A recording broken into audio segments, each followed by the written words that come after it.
বাতাসে ভাসার মাত্র ৩ সেকেন্ড পরই একসাথে বন্ধ হয়ে যায় দুর্ঘটনায় বিধ্বস্ত বিমানটির ইঞ্জিনের জ্বালানি সরবরাহের সুইচগুলো। তদন্তে উঠে এসেছে এয়ার ইন্ডিয়ার বিমান বিধ্বস্তের চাঞ্চল্যকর তথ্য। ১২ জুলাই শনিবার ভারতের এভিয়েশন দুর্ঘটনা তদন্তকারীদের প্রকাশিত প্রতিবেদনে বলা হয়েছে, জ্বালানি সরবরাহ বন্ধ হওয়ার কারণে বোয়িং 787 ড্রিমলাইনারটির গতি দ্রুত কমতে শুরু করে এবং নিচের দিকে নামতে থাকে। ককপিট ভয়েস রেকর্ড অনুযায়ী একজন পাইলট আরেকজনকে প্রশ্ন করেন, আপনি কেন জ্বালানি বন্ধ করলেন? জবাবে অপরজন বললেন, আমি বন্ধ করিনি। কিন্তু কারা এই কথা বলেছে, ক্যাপ্টেন নাকি ফার্স্ট অফিসার, রিপোর্টে তার উল্লেখ নেই। বিশেষজ্ঞরা বলছেন, এই ফুয়েল সুইচ স্বয়ংক্রিয়ভাবে বন্ধ হওয়ার কথা নয়। এটি এমনভাবে তৈরি যাতে ইচ্ছাকৃতভাবে নাড়ানো ছাড়া নিজে থেকে চালু বা বন্ধ না হয়।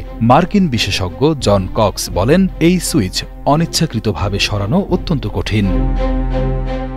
কাট অফ অবস্থানে সুইচ চলে গেলে ইঞ্জিন প্রায় সঙ্গে সঙ্গে বন্ধ হয়ে যায়। সাধারণত একটি বিমান গন্তব্যের বিমানবন্দরের ফটকের সামনে থামলে এটি ব্যবহার করা হয়, অথবা ইঞ্জিনে আগুন লাগার মতো বিশেষ পরিস্থিতি দেখা দিলে। তবে ওই ফ্লাইটে এমন কোনো জরুরি পরিস্থিতির সৃষ্টি হয়েছিল কিনা প্রতিবেদনে তা উল্লেখ করা হয়নি।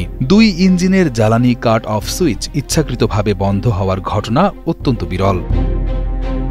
তদন্তের প্রাপ্ত তথ্য থেকে বোয়িং 787 বিমান বা এর দুটো ইঞ্জিনের কোনো যান্ত্রিক বা নকশাগত ত্রুটির ইঙ্গিত পাওয়া যায়নি। বিশ্লেষণে জ্বালানিতে ত্রুটি বা বিমানের ফ্ল্যাপ ভুলভাবে নিয়ন্ত্রণের কোনো লক্ষণও দেখা যায়নি।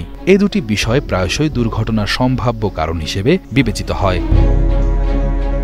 দুর্ঘটনাগ্রস্ত ফ্লাইট AI-171-এ ২৪২ জন যাত্রী ও ক্রু ছিলেন, যাদের মধ্যে ১৬৯ জন ভারতীয়, ৫৩ জন ব্রিটিশ, ৭ জন পর্তুগিজ এবং ১ জন কানাডিয়ান নাগরিক। এছাড়াও মাটিতে থাকা বেশ কয়েকজন লোক নিহত হয়েছেন, যাদের অধিকাংশই ছিলেন মেডিকেল কলেজের হোস্টেলের বাসিন্দা। সব মিলিয়ে প্রাণহানির সংখ্যা দাঁড়ায় ২৬০ জনে। এয়ার ইন্ডিয়া জানিয়েছে, তারা তদন্তে পূর্ণ সহযোগিতা করছে এবং নিহতদের পরিবারের পাশে রয়েছে। বোয়িং 787 বিমানগুলো ড্রিমলাইনার নামে পরিচিত। বিমানগুলো দীর্ঘ দূরত্বের ফ্লাইটের জন্য ডিজাইন করা হয়েছে এবং জ্বালানি সাশ্রয়ের জন্য এটি পরিচিত।